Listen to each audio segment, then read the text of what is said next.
How's it going, folks? Once again, I'm Nev from Nev's Tech Bits, otherwise known as your friendly neighborhood basement dweller. Don't worry, ma'am, I am from the internet. Yeah, today I want to talk about NiceHash. I want to do an updated video on it. So I got NiceHash rocking out here with some of my other mining techniques like Coin and whatnot. And I noticed that one of my older videos on NiceHash was getting some screen time, so I thought I'd do another one. Now, I have issues with NiceHash. I have to use particular systems with particular GPUs at particular speeds. I tried putting it on this 10th generation i7, but I couldn't get any hashes out of it. It was running, it was running, it was running, but I wasn't actually getting anything out of it. So I just switched back to Coin. Now, Coin is okay, but I'm starting to think I need to be running something else like Monero on it.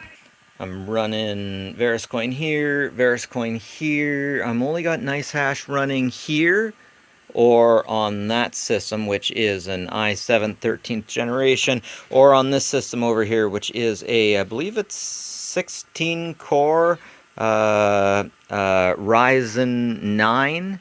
Anyways, yeah, so you can definitely still mine off of NiceHash, but it takes an awful lot. But what blows my mind is you can mine with NiceHash on other things also, but it doesn't really get you a lot, and it's possible to make hashes and not actually get anything, to do the calculations and not get any money back at all, which is freaking amazing. But I seem to be making a very small amount here.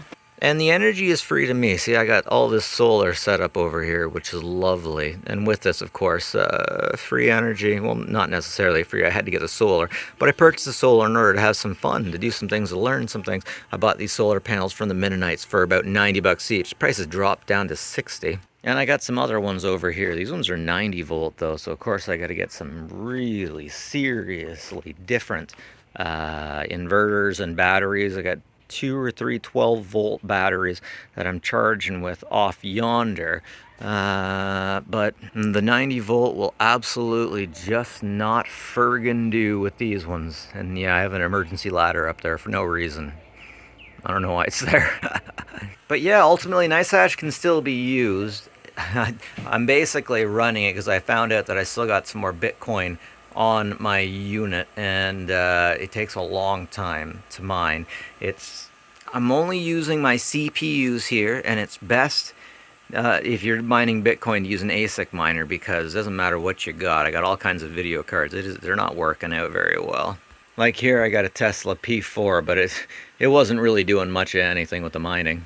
So one thing I definitely need to be sensitive about is how much power it takes to get a little bit of data, a little bit of information. I got plenty of video cards, and I was using this one. This is a Titan X Pascal. It's different than a Titan XP. It's very confusing, the different titles they give these things. And I found that if I'm really good, I can throw one of these in and get a little bit more money. But it seems like the CPU is where I can make the most. So ultimately, it seems to me that NiceHash isn't a scam. It definitely seems better than what MinerGate was way back in the day when I was using that. MinerGate was a bit sketchy, but I could actually run it on BlackBerry phones, and that was really funny.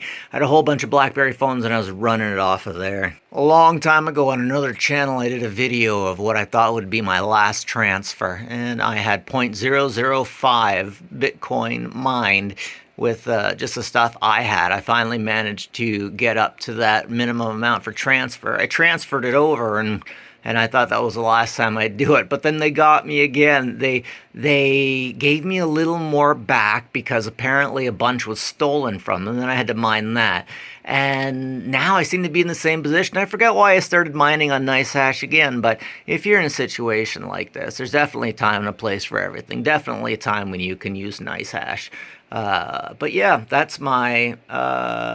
is my uses and my review of NiceHash in 2025. Have a good one, folks, and take it easy on each other, will you?